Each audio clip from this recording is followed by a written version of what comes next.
Yeah!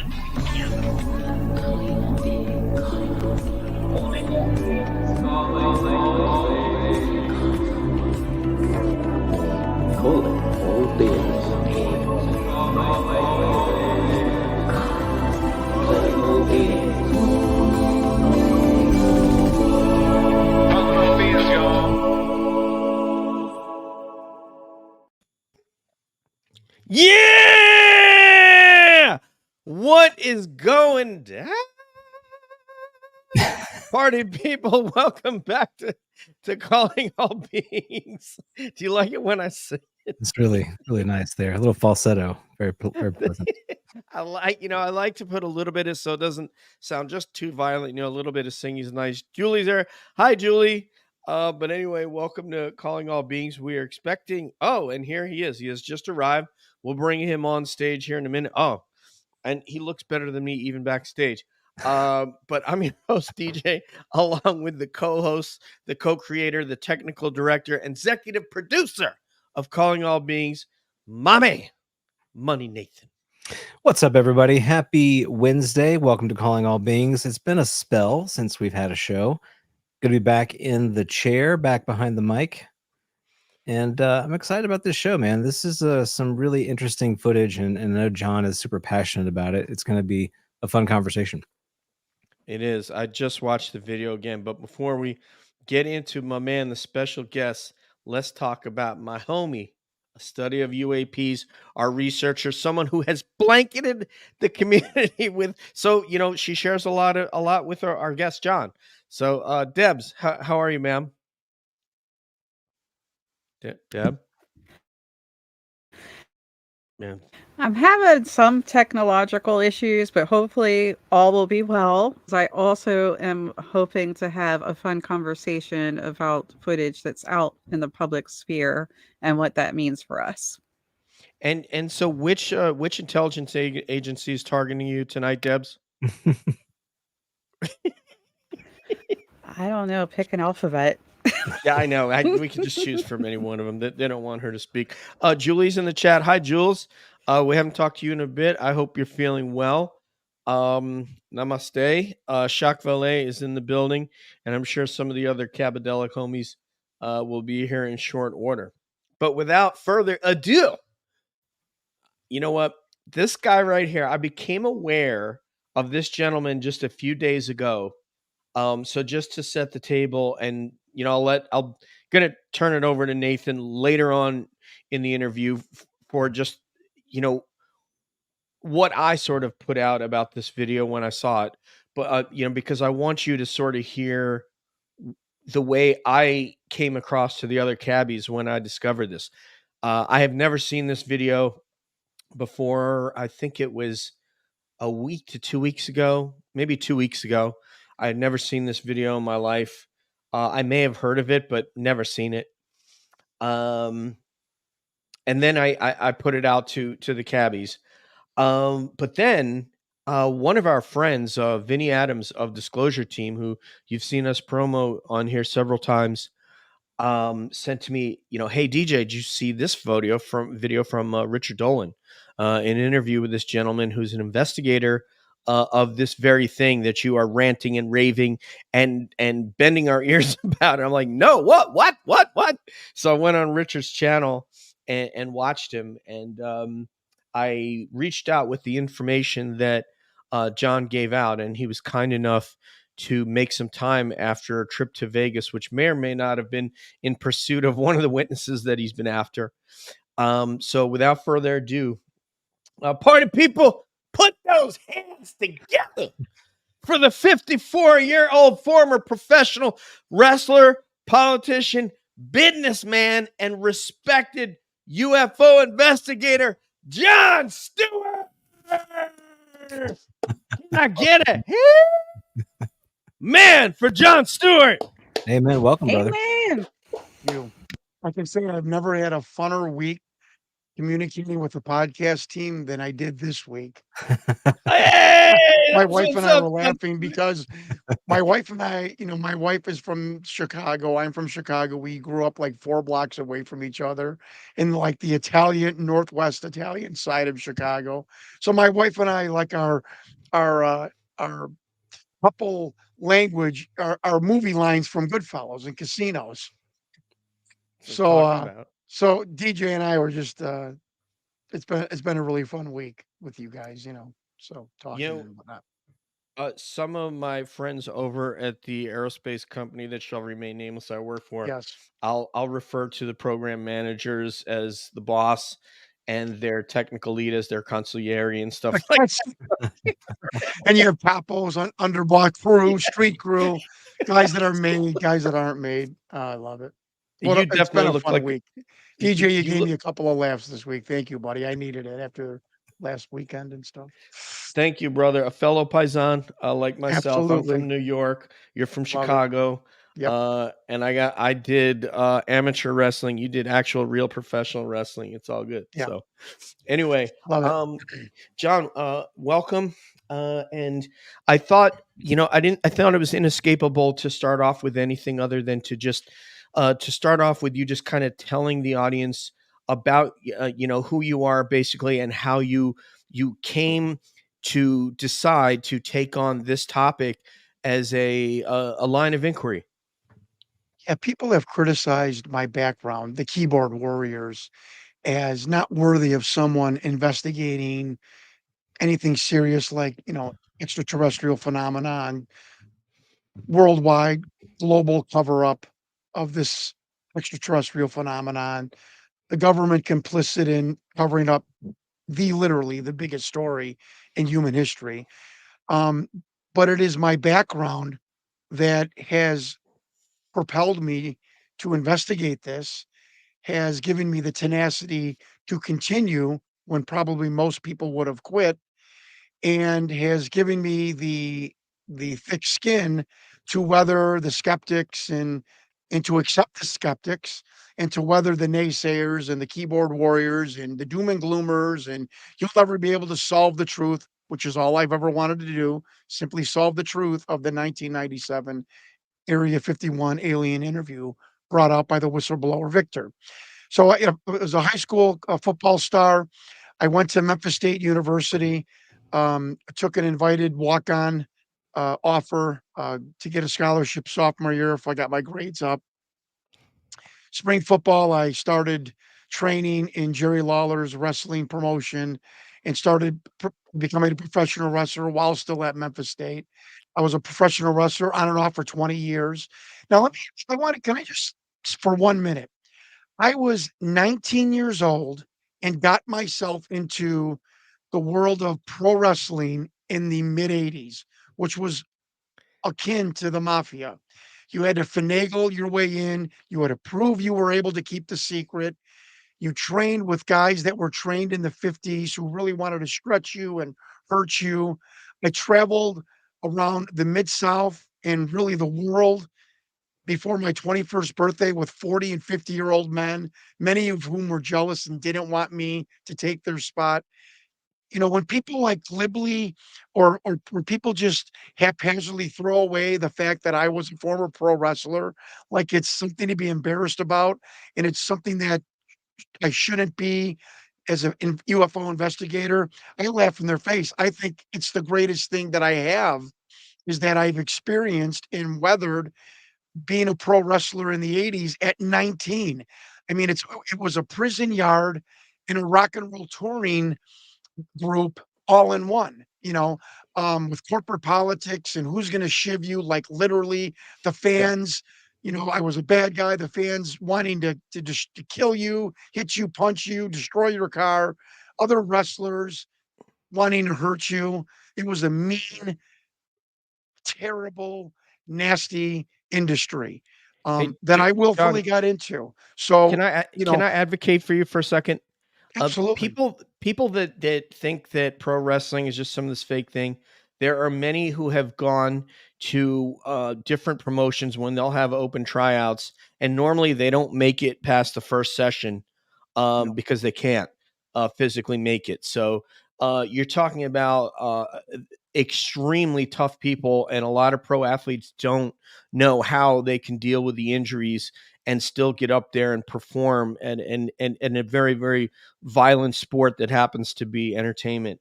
You have Thank you. my utmost most respect.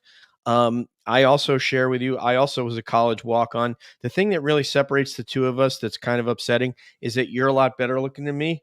So that kind of bugs So me, did as a paisan.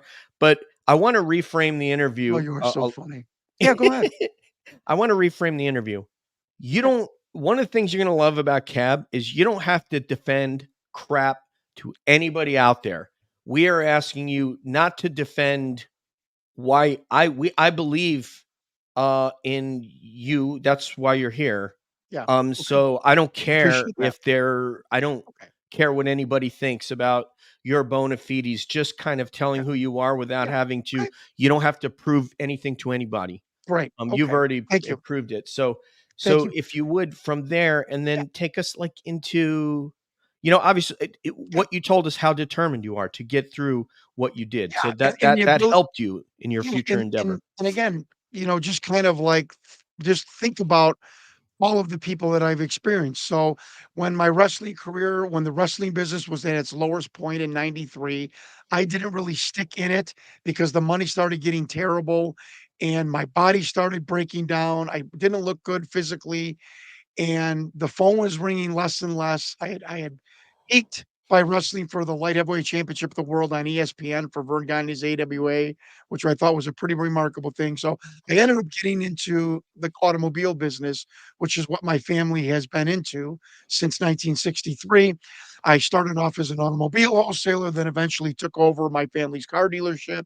And 2 years ago, my dad went into hospice, and I took a buyout on the business land, a lease from a big corporation. So I still own the property, which is great because I'm a professional wrestler that survived and isn't living in a one-bedroom apartment, broke. So Broke. I broke those bounds. And uh, I've done some investigative producing and packaging for reality shows, none that have made it on TV.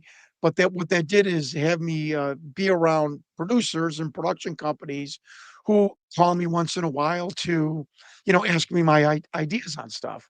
And I'm just going to take a sip. Sorry. No, please go right ahead. So I also ran for Congress in '99. I ran for Illinois governor in 2018.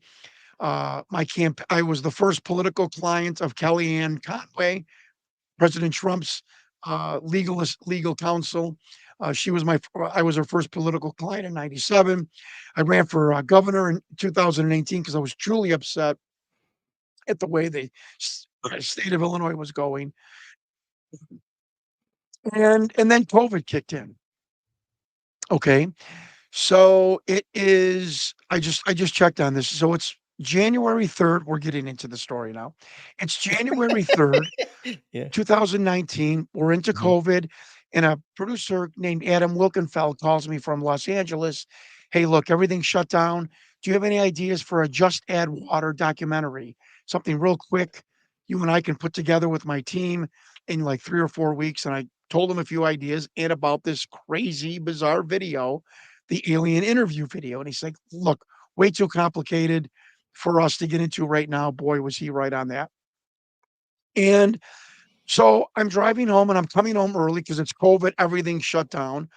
And, I've got some time for the first time since, without being a wrestling injury or on a vacation. And I remember sitting in my car. I remember, it was like 1 o'clock in the afternoon. And this video is bothering me because we were just talking about it. And the point of bringing up I was a football player and a wrestler and a businessman. I'm an alpha male. I'm a hunter. I like to hunt things and go after things and accomplish things. That's just my personality. So it was important. I'm glad you let me bring up my bio because if it was that personality trait that let me say, let me find right now in my car something about that film that I can either prove or disprove that it's a hoax, right? Some animatronic guy had to pop his head up in the past 30 years on the internet to say, "I built that alien doll." Somebody had to, put something on the internet that, "Hey, look, that film was real. I was down in that facility with Victor the whistleblower," something, because I had not touched it really for many, many years. So there's this crazy, bizarre monitor in the film next to the alien. We still haven't identified what it is after 5 years. The blip goes up and down, not across. Very bizarre. It looks real.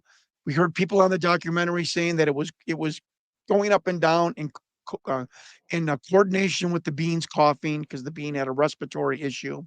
Mhm. And so trying to be a good investigator, I find 3 guys that are doing their PhD thesis on the history of physiological monitors. I'm gonna kind of, like, speed this up now, and they write me back within a half hour after seeing the video.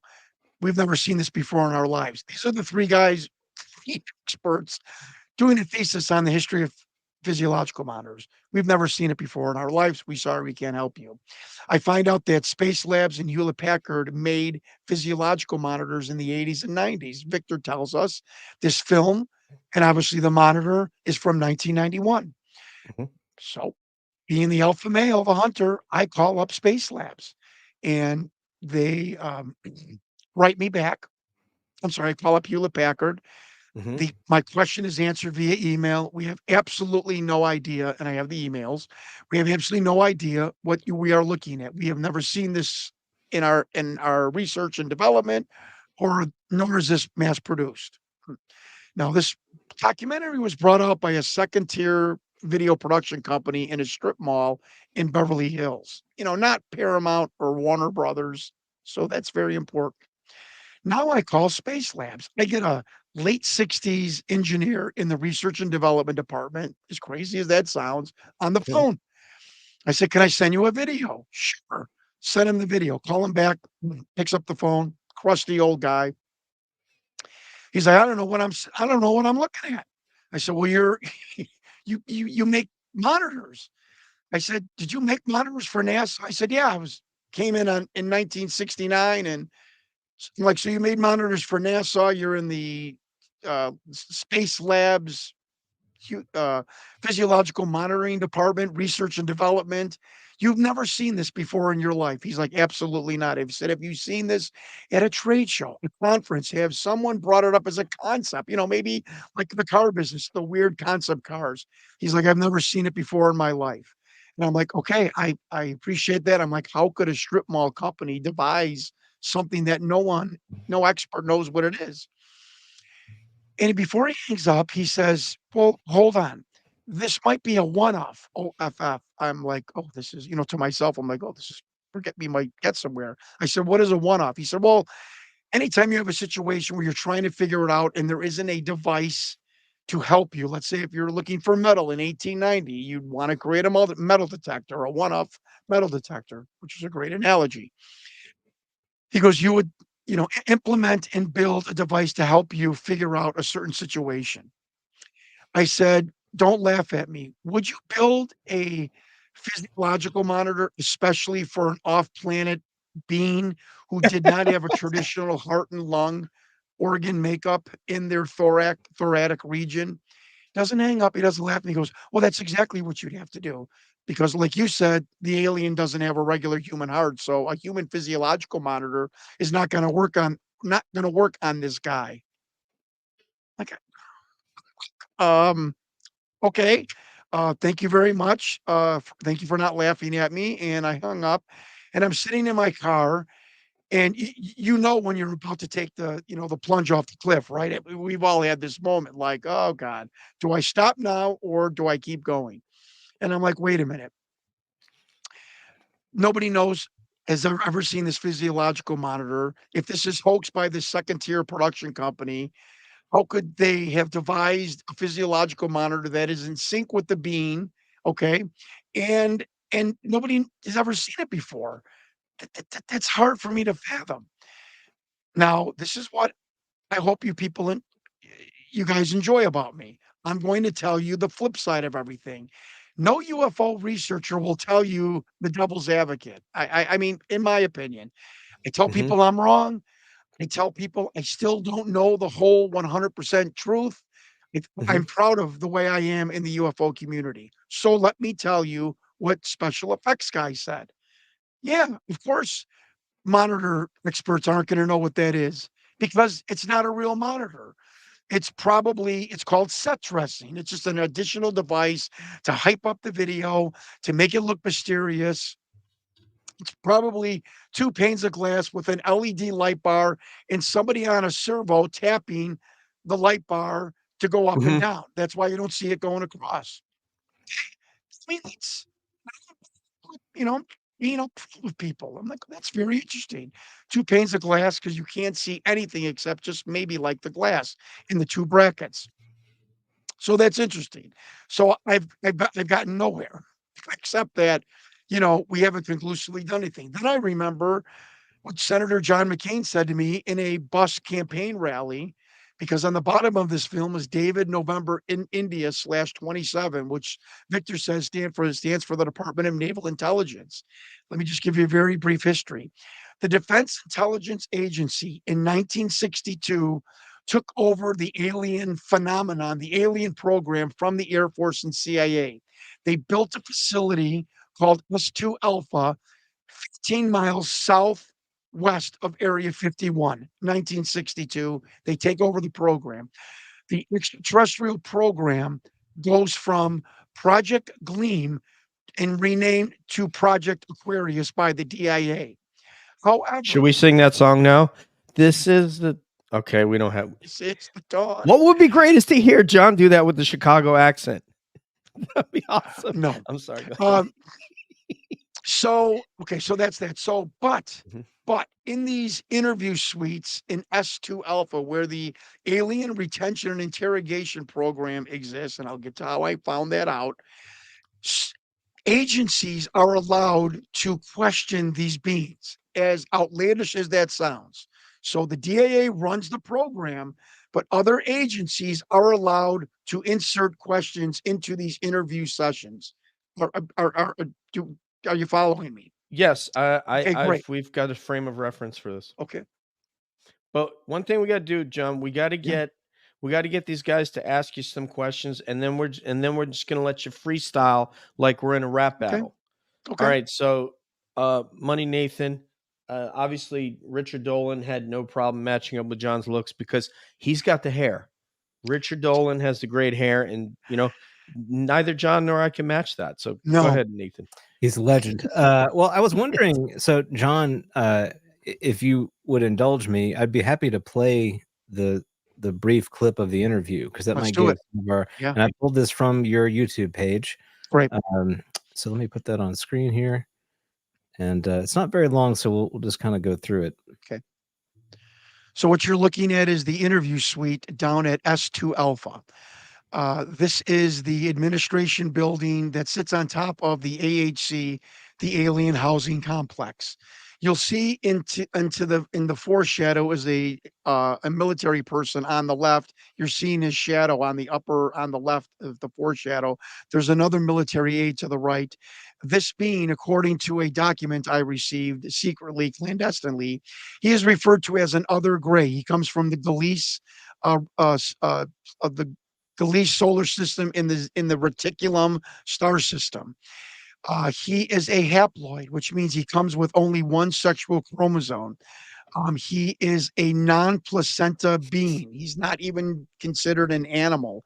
He is he is reproduction is done in vitro, and he does the female species of this other gray does not carry a placenta in her womb. She does not have a womb.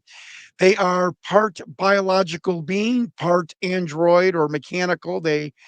Um, uh, which is why they were termed in the 50s EBIN, extraterrestrial biological entity. And at this point, the being is starting to, what Victor says, medically flag. It's having a respiratory issue. Even though these beings eliminated microbial bacteria, they still have a lot of problems breathing our air. This being needed hyperbaric treatment once a day, where about once every 4 weeks, it could last about an hour to 2 hours in breathing regular oxygen, but it was a struggle.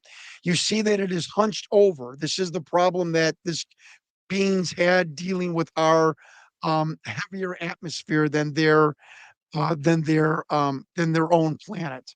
And there you see the military aide on the right. He is now calling for the doctors. The doctor on the being's left, our right, I once thought was person named Dr. Craig McPherson. I was wrong. There's someone out there that thinks this is Connie Mariano with the flashlight, female with the flashlight. I don't think it looks like a female, but God bless him if he thinks that, who was once the White House physician.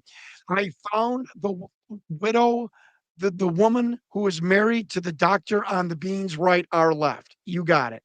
80 years old, living in California. She saw this video. She said her husband was super secretive, never wanted to talk about his time in the Army Medical Corps. And she saw this video and she said, "That's my husband's eyes and nose. That's," and he has a nickname. He died in around 2014. His wife identified him in that video and said he was super secret, never wanted to talk about his time in the Army Medical Corps, when all of his other friends would talk about boot camp stories or funny stories about where they were stationed, or the bad food, or a drill instructor. And she actually told me that it was a point of contention between her and her doctor husband, and that I actually solved a mystery, or, like a little relationship secret, why her husband was so secretive, that he was involved in this very bizarre, extraterrestrial program as one of its doctors. And this was all sent to me by a leaker who had a contact in the DIA, who sent me the report about this stolen, smuggled film. But the report called it a unauthorized viewing, which I thought was very militaristic. And it also gave me the names of the military men in the ringed seating area, like almost like a surgical gallery, watching this interview too. And if you wanted me to go over each of the five Orman. I will, but it was just amazing. They were all on Wikipedia. They were all Google. They were all, 2 were alive, 2 were dead. Um, some were very high profile. One other thing that guys need to know: instead of being very clandestine with this information, I found trusted ufologists that I have shared every bit of data of this interview, and the aperture on my investigation has opened up into also investigating the Aquarius program, which was the government's umbrella program to study extraterrestrial contact on every level with Homo sapiens sapiens, which is humans. And that has been the scary part of it all. And it's almost like where the film is like secondary, and now, I had to go into investigating the greatest cover up and the greatest secret in human history, which I think I successfully did, with the help of so many intelligence community members, retired military insiders, other ufologists, other regular people in the UFO community that did email me little tidbits here and there, where I was able to put together this prosaic puzzle of this massive mystery. We have Project Queries, we have the facility name, we have the FOIA papers of when it was built. We have the code for Project Aquarius out at Papoose Lake. We have what security clearance you would need, which was called Yankee White and Yankee Black. We have everything. Uh, I was given so much information, and I too just want to, just make sure that I illuminate the help that of other people's help, because if it was not for the internet, if it wasn't for these kind people in the ufology community, if it was not for these brave men who came to me and risked pension and career to help this, you know, fat guy from Chicago, who's trying to figure out the greatest cover up in human history, I would not be here today. So, it was and has been, one hell of a 5-year ride. And 5 days ago, we actually, for the first time, saw Victor the whistleblower's face. Okay. Now I've known his name for about a year, but I finally saw his face, which Wow. after 30 years is like seeing your father that you've never met. I mean, that's how familiar this man is with me. And I describe him as like a tool, like the dork, but he's got a Corvette and a members only jacket, and he's at a bar trying to pick up chicks. But I mean, this is bombshell because everyone thought Victor was Bob Dean, a ufologist, Right. and I've shown the picture to Analyzing other his own people. video. Pardon? Well, like in the documentary, Bob Dean is Correct. one of the analysts, so that would be Right. that would just make the whole thing a fake. Right. I just want to add one point to your No, go points, ahead. John. I and Nathan hasn't seen this yet, but the reaction that Victor has to seeing what we just saw, to seeing the being in distress, is the same as an individual I spoke with that has knowledge of these programs, inside knowledge of these. And he also attributed another person that he saw these types of videos with and had the same reaction. It's an emotional response to seeing something in distress that looks genuinely in distress, that you can feel it.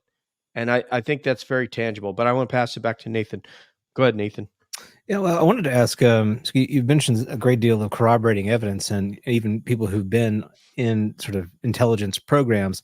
I was wondering, of those individuals that have contacted you and reached out, have they corroborated pieces of the story independent of each other? So are they given, did you get some information from one individual and another individual who doesn't even know the first individual? Have they given you similar information? So that would lead additional, I think, credence to the evidence if that occurred. You know, the podcasts are going to laugh at us right now. Like I gave you questions.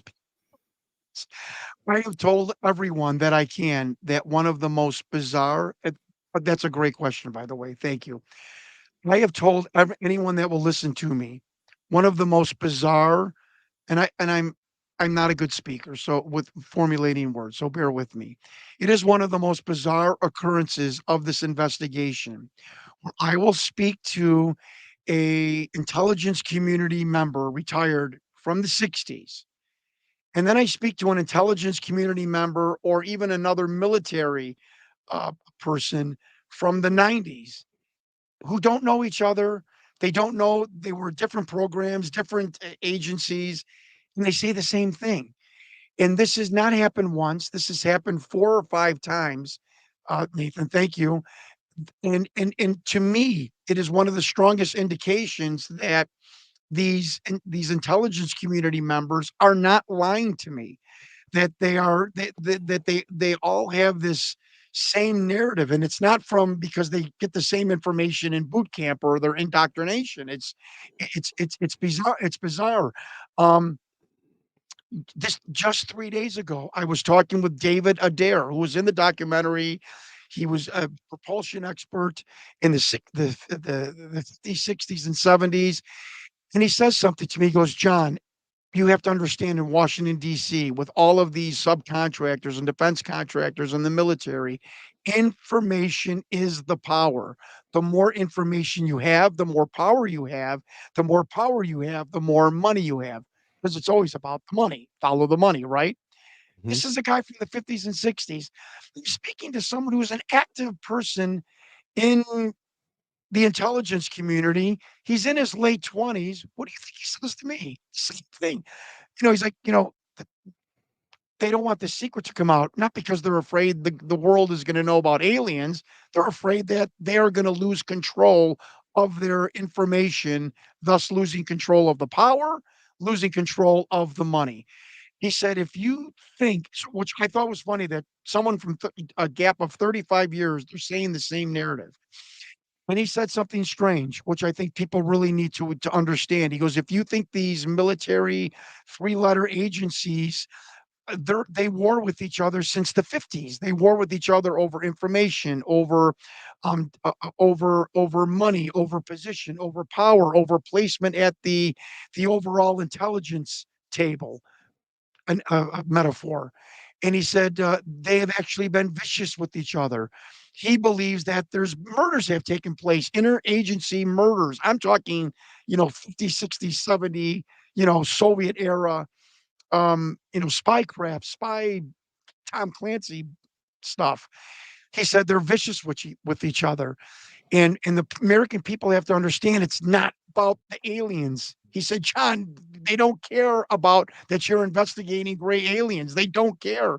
They care that somehow you might usurp their information or throw the monkey wrench in, thus usurping their power and taking their money away.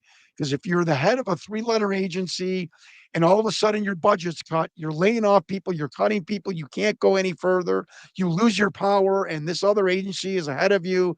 It's a big, it's a playground in eighth grade, to be honest with you.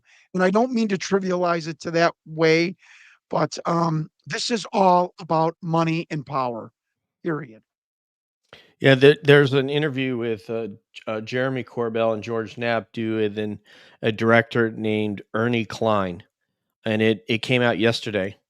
And I encourage everybody to listen to that because I think he contextualizes this entire cover up in a way. First of all, his knowledge of history, Deb, of the UFO subject will dazzle you, truly, as a lot of these film guys do. They're just really well read and researched. Yes. But his perspectives, I think, are very well thought out and maybe slightly different than maybe many of us have put it. But Debs, please take your first shot. John Stewart. We need the music Okay. right there, Nathan. Go ahead. So one thing that I do is I try to put pieces of information together. So this is, of course, meaning that I have 500 questions for you, and I'm going to try to be concise as much as possible. Sure. But are you familiar with the Yellow Book and I the am. Blue, I think it's called the Blue Planet Project? Yes. Because, okay, so does that, along with the other text known as the Alien Interview, connect? Like, are those materials that people could go find more information about this video from? Right. The Blue Planet manual book. I can't vouch for it. I didn't write it. I Right. mean, I know that's disappointing to UFO people. There's a UFO researcher that says I don't know, but I love when this is my this is my modus operandi. I didn't write that. It is extremely interesting. It has got a lot of information that I have heard from credible, gentrified older military people that have been in the know and in the intelligence community. That's all I will say on that. I have heard from multiple sources that the Yellow Book, this telephone book sized that can appear holographic, past events and whatnot. And I'm going to tell you a story here, but I've heard from many people that the veracity of that is true. So, in my opinion, that there seems to be some validity to that. I want to finish about the Yellow Book with one story that happened to me. He was the most mild manner intelligence community member I have ever spoken to, one of the nicest people I have ever spoken to. Incredible patience. You deal with John Stewart, you have got to have patience. And I simply asked about Project Looking Glass. Now, there's the Looking Glass plane the Air Force has, and there's other things. I'm talking about the government's secret program of looking into the future and um, divergent possibilities of different outcomes. This person went bat shit crazy on me. Can you imagine for 4 years talking to this nice, mild mannered man that you would, a grandfather that would take his son to the ball game and have ice cream? He went loopy. Don't you ever talk about that again. Don't you ever ask me about that. Don't you ever ask about the government looking into the future. I will cut you off. I will cut off all communication. Don't you ever ask me about that again. I mean, I turned red faced. I mean, I held the phone away. I could not believe the reaction to this. So I think that there's something to the Yellow Book and all the things that have sprouted from that, the programs that are down in S2 or the lower level S4. And the Yellow Book claim is obviously they said that what it was at one time down there, and the things that the Blue Planet talks about. I would I just tell people, can't tell you for sure, but it sure as hell rings a bell and touches a third rail with some intelligence community members. That should tell you something. I'm not giving it any validity. I'm just telling you my story. Deb, did you have any follow-up before I go to Yeah, I mean, you mentioned Project Pounce. That is also linked to the EV story. And I was just wondering how you came upon that name. You didn't mention it today. You mentioned it in a previous interview. Today, you used the other term, which is Project Aquarius. I'm just wondering where you were getting that information from, if that Yes. also came from like the Blue Book direction or something else. Um, Actually, it's a compilation of a lot of things. Let me just take 1 minute. From what I have read, a couple of things that I've heard, here is my opinion that the first program project when it came from Truman, it was called Project Saucer. That quickly turned into Project Gleam, Gleem. This is the precursor to Aquarius. That was also in the Ronald Reagan 1980 briefing. Gleam also had at one time Pounce, which was the crash retrieval team. This is what I've read. One person has alluded to this. Then then we go to Project Aquarius. With Project Aquarius, there was the STAR, STAAR, which was a retrieval team. Who says so? The person running Project Aquarius, because we found him in an email and we have verified who he is. His name was Major Thomas Mack. His nickname was Fish Face. He was a beloved member in S2 and S4, beloved. People loved him. And that was important because there was draconian measures down there. He writes in an email that the overall program was Majestic 12 and Project Aquarius was at Papoose Lake. The recovery team for Aquarius, STAR, STAAR, and we have had two people verify that Thomas Mack was the program leader of Aquarius from the mid 70s to like 92 or 93. I could be wrong on those dates. So that's where I got that information from. Dr. Glenn Wood, if I'm getting that right, he is um, the expert on the MJ12 documents. I don't think we should get into that; it's too lengthy. Mhm. But Right. he made a It's a great whole statement. Yeah, he made show. a he did the scientific study of them. You should read the 2007 study of the MJ12 documents. But he says that, look, these security codes, these program names do change. And he gives the caveat, look, might not be Aquarius anymore. It might not be Majestic. You know, we've had heard Zodiac battered around the past year. I believe Zodiac is the new name of the new recovery team. That's my opinion from my little bit of investigation on that. So, let's not pounce on each other No pun intended. because names have changed or we found a different name. I'm not saying that you are. I'm just saying, like, I'm telling people, accept all of this with an open mind and know that the Yeah. government is fluid, changes these names, and there might be names for other programs and other facilities. So just be mindful of that for anybody that wants to further investigate or research what we are talking about today. This is very, very difficult material to talk about. I mean, I told one of my colleagues about John today and about the nature of what he was studying, and he didn't laugh or anything like that. He's just a real gentleman, former U.S. Army soldier as well, seen combat time and all that. But it's just he is, not the normal person. A lot of people do laugh. It's very, very difficult to talk about because it's difficult to, as Nathan, has done a big study on this. It's very difficult for people to expand their mind and open their mind to something that's outside their awareness. Also, I want to say to the people in the chat, we only have about 20, 25 minutes left with John. We're going to get to you. So we're going to get to your questions, and I do Yeah, I love appreciate. answering questions from Yeah, strangers. So yeah. that's great. We gonna get to them. I guarantee. But John, Yes. if you were to let's make some bullet points here, like we're working on Mhm. your resume, Sure. or like your military performance report. You only get to Yeah. the end of the page for these one-line bullets. Really pisses me off when I had to write those. um, if you were to bullet point 3 things that are the most convincing in your mind that you've uncovered, because you've dove deeper into this than any of us have, and you jumped into it not having decided either way whether it was true or not. So what if you had a bullet point? Give me 3 bullet points. A FOIA document from the government where it states that they built the S2 Alpha complex at Papoose Lake in the 60s. The government told us this.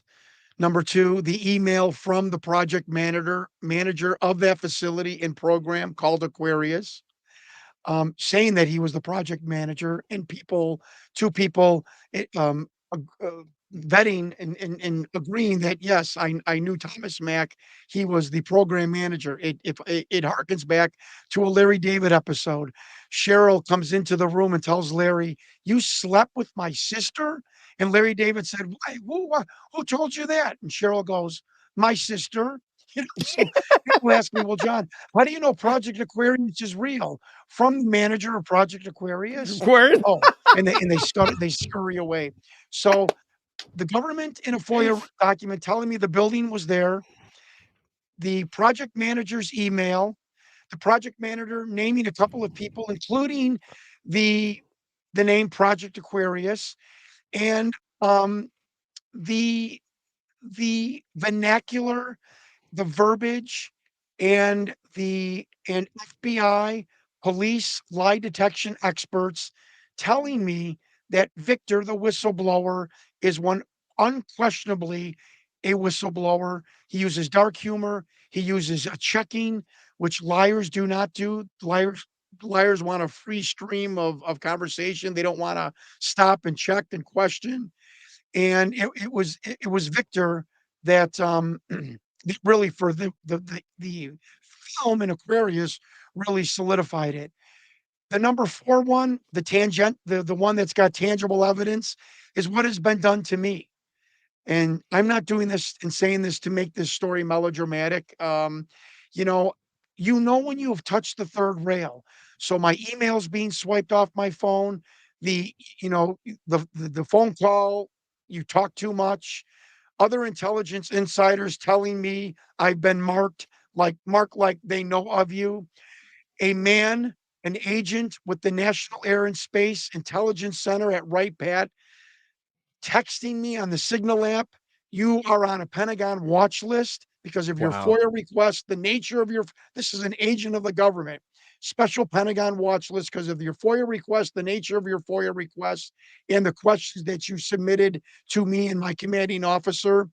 The Defense Intelligence Agency FOIA department, Andrew, his name was Andrew, telling me, "Your name's on our system. You don't have a file attached to it." What's the big deal with that? Mr. Stewart, you can't get on the system unless you have a file request attached to it. Well, Andrew, what does that mean? Well, somebody came in and removed it. Andrew at the FOIA desk at DIA. I want to ask everyone, Wow. and I'm going to shut up. Why is the Defense Intelligence Agency going in and removing a file from a semi-retired 56-year-old grandfather from Chicago? And when you're all driving in your car, having breakfast tomorrow, you're at work, just think of that question. And whatever the answer probably is going to be because John Stewart has touched on something that they do not want to move further down the chain or down the field of getting out into the public. So Most those are certainly. the They reasons. that those are excellent, and most certainly Thank they you. do not want people to think that this is a genuine artifact. It's very Good. And I just want to tell everybody out there before I pass it to Money Nathan, if you're going to go and John may actually have a source. I keep having to share this tweet that has the documentary in it, the original documentary. John may have a better link to that than what I have, but when you watch it, you can skip past all the Hollywood stuff. Yeah, You right, just really want to get to Victor being interviewed, when he stops the interview, when he comes back. You want to listen to the way that he answers questions and the way that he words things. And then also absolutely give the Hollywood folks a chance to analyze the video. Then you're going to get John. Is it John Dean? No, Robert Dean. Robert yes. Dean. Listen, former intelligence officer. You're going to get his take on the video based on what he was read into, and the way that he speaks about the video. And maybe the most compelling thing is again when Victor watches the video, because first you're going to see it unedited. In other words, you're going to see it through without anybody talking. I would turn the sound off so that you don't have the melodramatic music playing in your head as you're watching the Right, the right. reaction, because there's no voices that you're going to hear. It's just melodramatic music. And then watch it back when Victor goes and he, I guess, for lack of a better word, he sort of guides you through it and tells you what's happening. Um, so that would be my recommendation to everyone. So Charles, we're going to get to that on Bob Lazar as well, but let's get Money Nathan in there, and then we'll hit up listener questions. Can I just mention one thing? Since you mentioned Bob Yes, sir. Lazar, don't, folks. I hope you appreciate my honesty. I'm just telling you, I wouldn't bet all of the money that Bob Lazar was never at S4 in Area 51. I believe Take that he that however was, you but want. that's another. Don't Yeah. bet all your money that he wasn't there. That's all I'm saying. Hmm. Why would I say that? I'm just saying.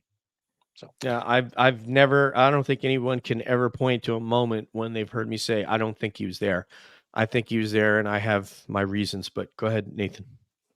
Yeah, John, I was, you've probably watched this interview footage more than anybody else. You spent countless hours Yeah. staring at the footage, frame by frame. I'm sure.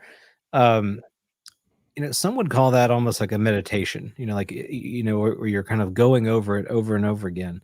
And I'm wondering what sort of personal feelings have arisen in you in connecting with the being that is in this footage. I mean, is there oh wow. because we Jesus. Great question. we really we think so abstractly about these aliens, but if you sat with the truth that if this is actually genuine, Who is this guy? this is That's what they are. right. We don't. We're not They're gonna think we set chopped this liver. up. Yeah. We're not Um, chopped liver over here. thank you for that question. Sure. People laugh at me. I don't care. I am living the best life I have ever been. I am the happiest I have ever been in my life. And you're looking at a guy whose childhood fantasy at 9 years old was to be a pro wrestler. And I was. I wanted to drive a stock car. I went to a stock car racing school for 2 days and I did it. I wanted to play college football. Those are my three dreams. I did them all. I had great parents, a great childhood. I've got a beautiful wife of 25 years. God bless her soul. Three beautiful children. I am the happiest I have ever been in my life. And it was because, in my opinion, the success that I had of trying to find who Victor was, his identity, sorry, scratching my head, and this being where I had to, you have to think, well, what are the spiritual, religious, and cosmic implications of the fact that for the first time in history we have a extraterrestrial off-planet being on video. And when I was in Cuba, I had I have to word this correctly. When I was in Cuba, I had a retired member of the church who said to me, if you can prove this conclusively, this film, then unless someone had, I'll never forget he said this, and he had Parkinson's disease, unless someone has the Polaroid of the crucifixion or a motion picture film of Moses parting the Red Sea, you have the most important historical document in human history. So when I sit back and say, this, grandfather from Chicago, he's the guy that was gonna open King Tut's tomb? I'm sorry. You probably wanted a guy from MIT or a archaeological professor or something. You get what you get. I'm, No, part Jesse Ventura and part George Costanza. I'm sorry. This John, is who this is two, who's two, gonna break the story. So that's two things. so that's what came out. Were you in Cuba with Michael and Fredo Corleone? Just answer yes No, or no. no, Okay. no. Okay. I just want to make sure that you weren't there during the fall of Batista and all that. That was the second But day where Americans were allowed in. It was but his bizarre. his question though really was, were you? I think what he's asking, were you moved by this being personally? Of course I was, because if this is real, then this being, who the Greys say, yes, we do have a soul. So this being is light years from its planet. Possibly it's a family. Possibly its life there on whatever said planet that it came from, and it's stuck here in an underground facility with nincompoops trying to figure out, Yeah. what the object is in the Indian Ocean. I mean, can you just imagine? And then trying to Sure. traverse the language gap, which I've had conjecture, stories that are just conjecture, but of how difficult it was translating the being's thoughts into English, even though it was thought projection. So, yeah, so I felt poorly that being was in captivity. Absolutely. And the fact that it was in a different atmosphere. I mean, can you just imagine? You're almost like in a air chamber on a different planet, and other beings are looking at you and questioning you and then leaving you alone for months at a time. That's an awful existence. So I All hope that right. answers your question. It That was And it great. has Nathan, affected me, but it has affected me. The overall investigation has affected me positively, is what I was trying to say. No, that's fantastic. I want to get to the listener questions. Thank you, John, for that thoughtful answer. Sure, And sure. obviously, Money Nathan, you wowed yet another guest. So does this have anything to do with the JFK getting murdered? I, that one is just really funny. I will, Charles, direct you to Rob Reiner's latest work on that. Great He did, podcast, by the way.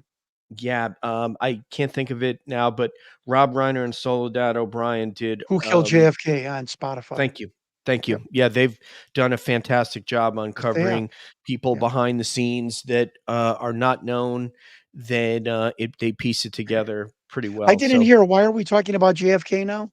one of the listeners asked you that question, so What's so the that's question? why. Because I can It answer it. I it have an it's answer. does this have anything to do with the JFK getting murdered? So It does, to the fact that JFK wanted cooperation with Russia and wanted to oh, hand Russia what we knew about the extraterrestrial phenomenon. What did that do? Did that make the Chicago mob and the or New Orleans mob want to kill JFK? No, but it was part and parcel, which helped grease the intelligence community tracks to let this event happen. Um, so the intelligence community, the CIA, eh, you know, and members of the majority 12, Majestic mhm, MJ12, mhm. were like, this man is a danger. He's going to befriend and allow in, communism to interpole into our politics. He's going to give away our biggest weaponized secret, the UFO technology, and he wants to go to the moon with Russia. So we heard there's something going on in Dallas. We're going to help facilitate that. So that is how, and you have to believe me what I'm talking about. That is how JFK and his desire to on the UFO phenomenon helped in his assassination. And he also, with Barry Goldwaller, created the DIA, which was trying to usurp the CIA and all other agencies to get information for their own selves. So that was Secret just like, he's gone too far. We know what the Chicago mob is planning on doing at the behest of Lyndon Johnson, who I believe was the top of the pyramid. And they said, we got to let this happen. And you could see that nothing that whole day could have only have happened if the CIA or the intelligence community in Washington, D.C. was complicit. Um, Charles is also asking, are some of the aliens from the future? Do you have anything on the answers that was provided by this being? By Sitting chance? in a cafe, having lunch with a leaker, and I'm seeing documents and I see P 42,000, P 38,000. Whether he had these, created these, or just was showing me. I said, we have 52,000 aliens. He's like, no, that's 32,000 years into the future. Like, wait, excuse me. He's like, John, um, a lot of these beings are interdimensional. Stephen Greer will tell you they are all, to some degree, interdimensional because you cannot traverse space of those distances without, and I'm using my vernacular, without intersplicing into in different dimensions, Right. and then getting into the Earth's to our dimension. And I thought that was a very believable statement by Stephen Greer, who knows a hell of a lot more about this than me. And yes, many military intelligence people have told me many of these beings are interdimensional, and that has piqued the secrecy of the Christian branch at the Pentagon, who wants to keep this, secretive and slow disclosure because they feel that not only are they interdimensional, but that they also might be demonic. And I don't mean demonic devil pitchforks and hooves and red cape, but that they might not have our best interest at heart, and some of them that are just truly demonic, and that's some of the religious, pro-religious people in the Pentagon believe that it scares them, hence the soft, slow disclosure. Yep, we've heard that for years. We want to pass on question from Chris Wolford. Chris Wolford is a long time experiencer and investigator and well respected before this sort of latest boom in ufology. So Chris Wolford, he says, ask about the TRW official behind the glass Ugh, during said interview. Could you no. talk about that? Okay. One of the men in the viewing gallery, um, I looked up his name, he was retired. I'm like, "Well, this is a hoax." The document that mentions, well, who the being was, the time and date, all the men's names, watching the interview, and, I'm talking to a UFO investigator, and he's like, "Well, what did he do when he retired?" I'm like, "Well, it says here he worked at the time of the interview for TRW." And the investigator's like, "You truly don't know anything, do you?" I'm like, "Why?" TRW, I thought, was like the credit reporting agency from the car business. He's like, "No, TRW is like the black secret ops arm of the government. They do more black projects than anyone. If anything, the fact that he was working for TRW at the time proves that this document could be real. May I also say that at TRW, he was in mapping and contouring. And we were told that the questions being asked of this being at that moment by the Department of Naval Intelligence. DIA runs the facility. The Department of Naval Intelligence were asking the questions. That's why their name was on the bottom. That they were trying to ask the alien, the being, of an object that was submerged in the Indian Ocean. So maybe you would probably have somebody familiar with mapping and contouring from Right. TRW who had this high Q security clearance to digest what the being was saying. So again, when you talk about different information, so I have a document and a Google search that says he worked for TRW. I have a researcher telling me TRW is this super secret branch of the government. And then I have another person telling me what the questions were asked to this being, which relates back to the guy being from TRW. Those are the kind of interspliced stories that have happened constantly in this investigation. This is great stuff. It's good to, and Thank you. um so we have some more for you. Charles has two more. Is Dan Birch telling the truth? I'm sorry, I'm not familiar with who Dan Birch is. Bur- Bursch. Burrish, Dan Birch, yeah. Burrish, formerly Danny Crane. I don't Mhm. know how you can talk about biology and some of the most some phraseology that is so complex, coding, facility names. He maps out all 4 levels underneath S2 alpha. Uh, I don't think Dan Burrish is lying. I think the overall narrative that he tells is completely true. Is There you he go. a little, as my Yiddish friends would say, mashugna? Yes. Is Jon Stewart a little? Yes, I'm crazy. I was a professional wrestler, and you're wrestling crazy. You're crazy for getting in, For or you're getting it. crazy after you get out. So, you know, um, does some of his story not make sense or add up? Or, but Dan Burrish and Bob Lazar, I have been told,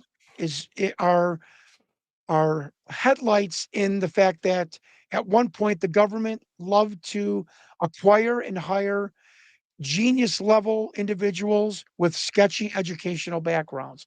So if they went rogue, if they came out, if they leaked, the government could say, this person's nuts. He doesn't have a PhD in microbiology. Bob Lazar didn't go to MIT. Remember what I'm saying here.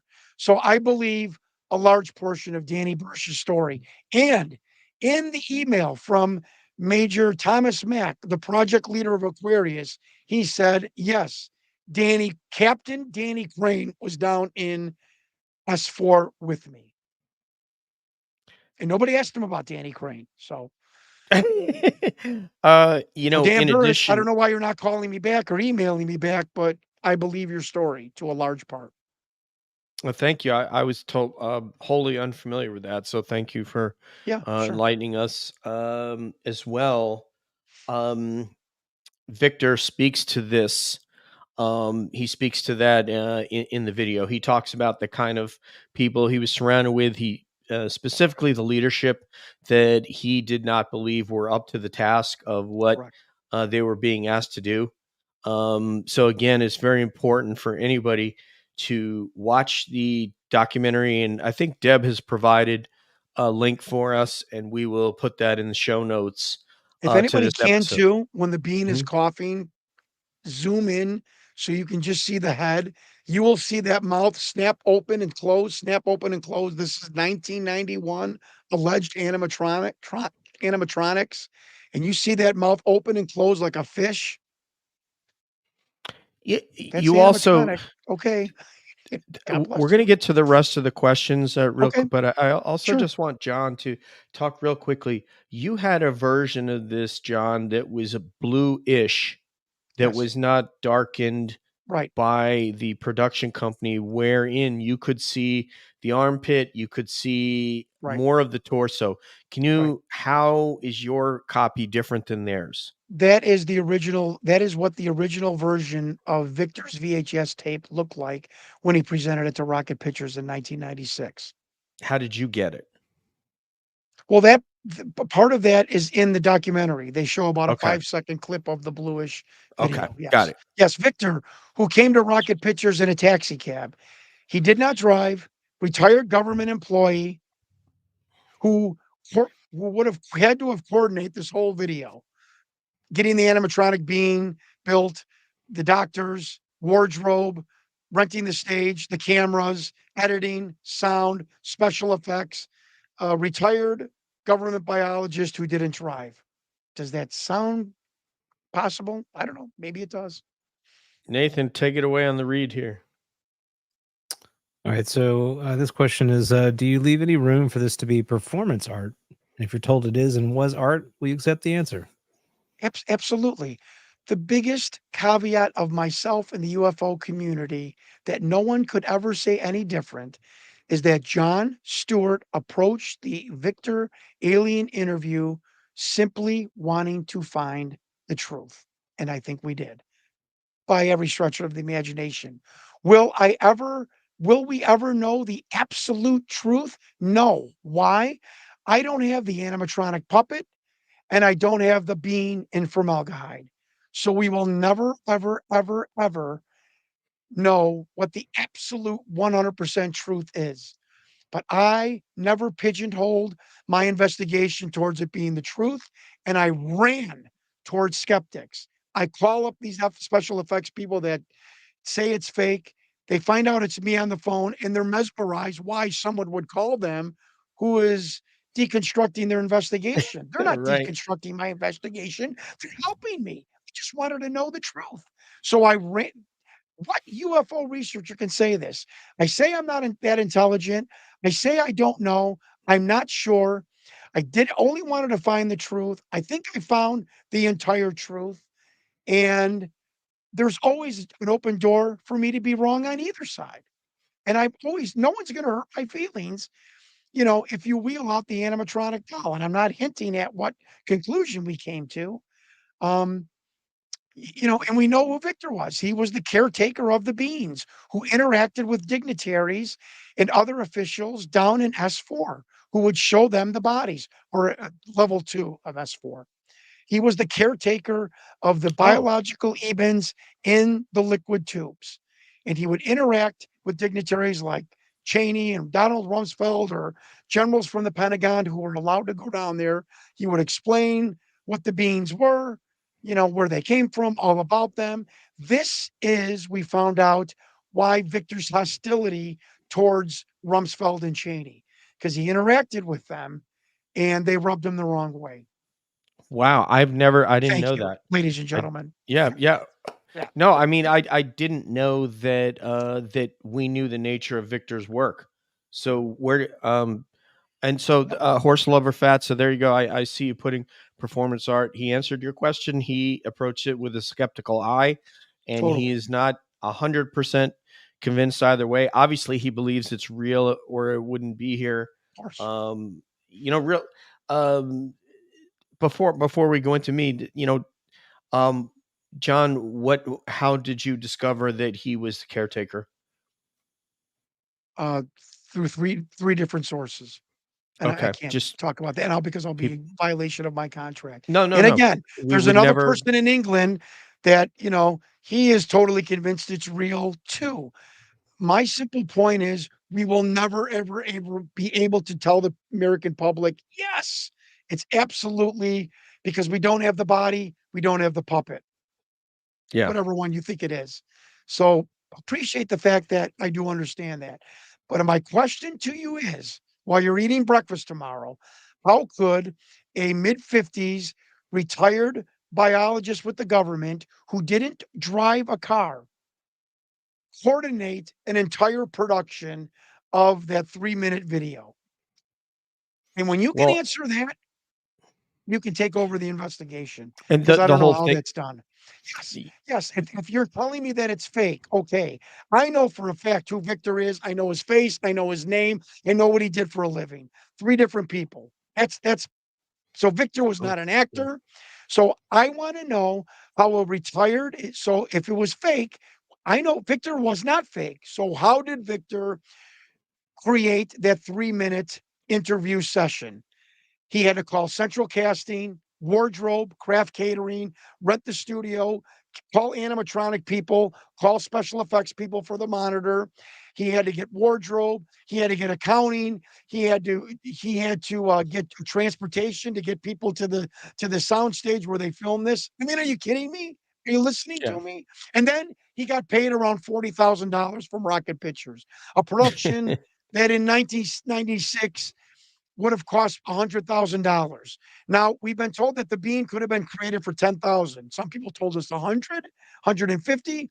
I've had FX people tell me I could have done it for 10. Okay, irregardless, $100,000 production coordinated by a government biologist who didn't drive, who gets paid 40 grand. You do the math, and when you're having your eggs and coffee tomorrow, scratch your head and try and digest how that's even possible.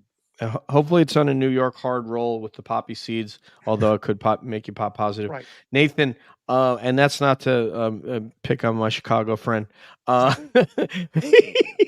Hey, Nathan, what was my reaction when I posted this video for you guys? If you tell the audience. Yeah, well, there are two things that stick out to me on your reaction. So one is, you relayed to us like how empathetic you were to this being, like how That's you could feel the distress yeah. that it was going through. Yeah. But the other thing that I was really fascinated by, and Julie mentions this in the chat as well, or kind of gets at this, and that you were saying, a lot of people critique this because it's so dark and all that kind of stuff, but this is actually how it would be done. It would be done in a darkened setting like that. And I was wondering, DJ, if you would speak just a little bit to that, because I think you have a perspective that maybe people don't bring to this video that makes it make more sense. At least it makes more sense to me in the way that you view it. I'm not. Thank you, Nathan. I'm. That is accurate. What he said. I'm not cleared up to the level that those guys are. I am cleared up to the TSSCI level. I have 30 years in government. I have been inside of top secret programs. Nothing ever to do with non-human intelligence or UFO. Not the nature of my work. But I know the lingo and I know how people talk. I know how they would answer certain questions. I know the archetypes and personalities because I have 30 years in it, which is most of my adult life. And so that's why Victor struck me first before I saw the being. When I saw the being, Amen. there were two things that I got out of that. When people say it, performance art, and I spoke with a friend of mine the other day who does films. He's done some Bigfoot films. I don't want to name him because I don't want to. Call out his name, in opposition to him because I really dig and respect this guy. He's become a great friend of mine. But he said, that's not how you would do it. That's not how you would film something right there. And I said, no, that's exactly right. That's not how you would do it, but that's how the government does it.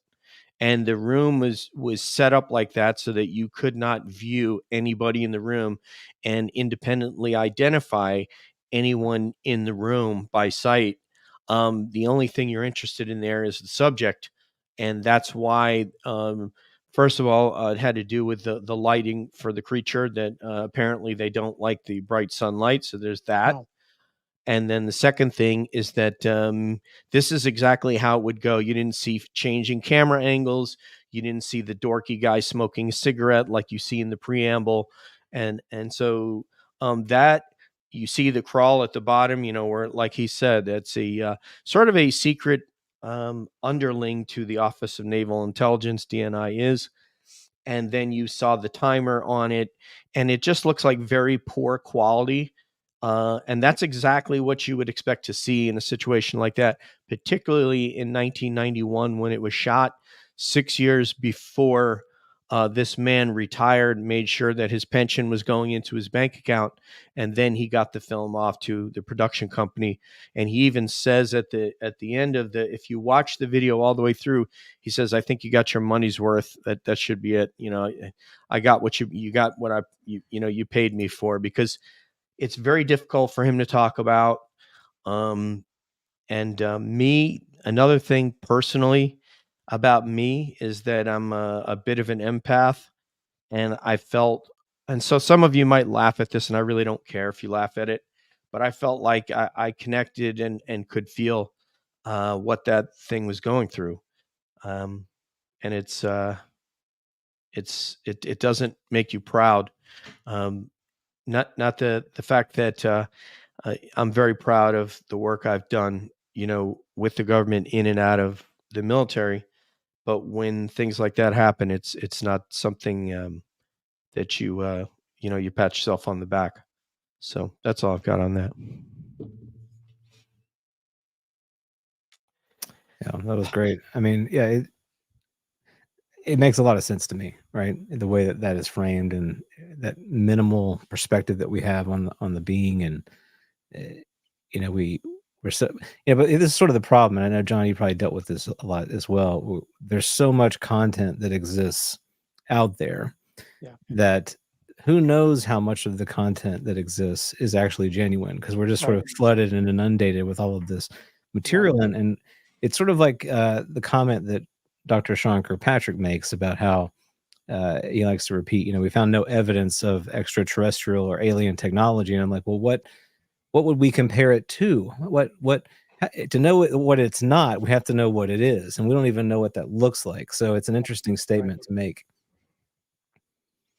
Yeah, that's correct. And there's so much noise out there, and that's why I encourage people to not only watch the film, listen to Victor, listen to his verbiage, his vernacular. You'll never hear anyone speak more intelligently in your life, in my opinion. And he's got true emotions and true visceral reaction and immediate answers to questions that can only be garnered from somebody that was experiencing in this program. And at the bottom of indeed, I think you'll appreciate this. Now, remember, let's say this was hoaxed by a screenwriter who's 25 years old. On the bottom is DNI/27. So I never knew what 27 meant. Victor said it's a cataloging system. I didn't believe him when he said that in 97. On the Ronald Reagan briefing is a number 27. I asked my intelligence community person, I said, what is 27? He said, oh, that's the security designation Yankee White. I said, what's Yankee White? He said, Yankee White is anyone that deals or has contact with the president of the United States. I said, well, unpack that. He said, is there 27 on the Victor film? I said, yes. He said, oh my God. He goes, well, that means that someone in that room or someone viewing this or was going to take this and show the president, or else they couldn't watch it if they didn't have the Yankee White clearance.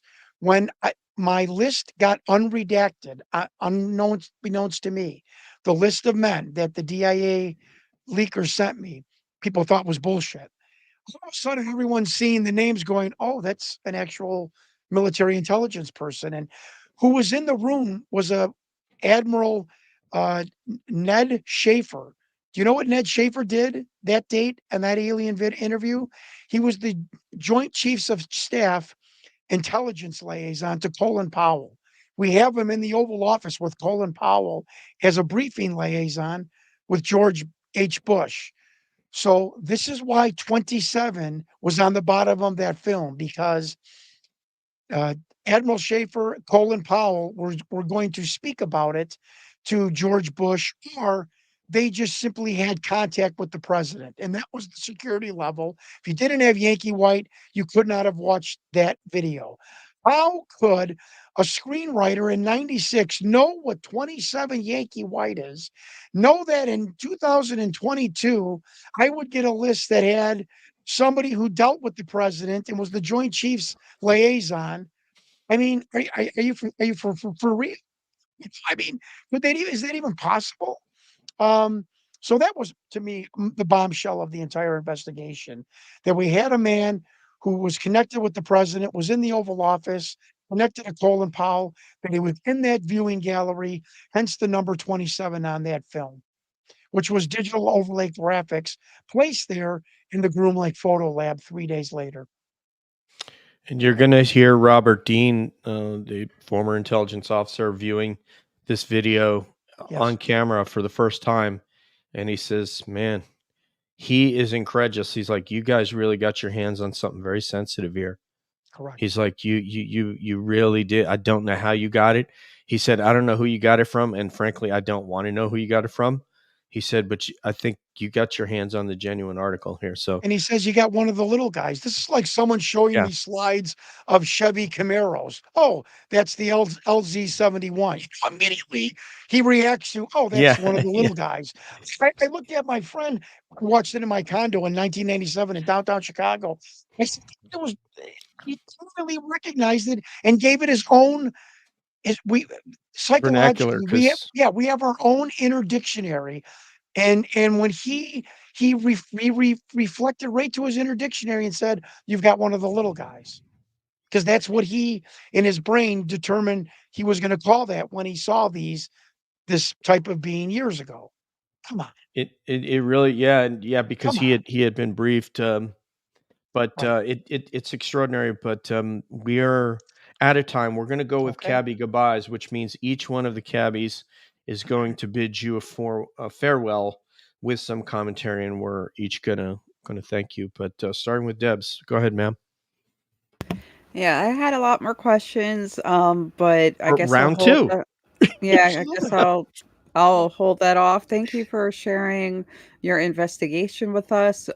Despite, the fact that you have dealt with, as you said, people who are skeptical. We can always appreciate the people who are dedicated to finding out the truth and Yeah. to the work. So thank you for being one of those people willing to do the work. You're Thank you. welcome. Thank you for saying that. I appreciate it. Nice meeting you. Money Nathan. John, the word that you used, I think at the beginning, tenacity. I mean, it's everything that you exude, and it's an honor to have you on the show. I really admire the amount of work that you put into this and the passion that you have for it, and I think you've got something really valuable here. And I appreciate your time tonight and for educating us on this and getting the word out. And I look forward to the more things that you continue to uncover with this. So great work. Thank you. Nice meeting you. Thank you for saying that. I appreciate it. Uh, John, I have to echo the sentiments of my cabbie co-host here. It was an honor to have you. Really enjoyed it. I'm already thinking about a round two. Just waiting for that time when you want to come back. We'll Sure. try to connect you up with other colleagues that want to speak with you, and also Thank get you. it. And then we're definitely want to have you back on. You definitely Okay. got a home here at Cab.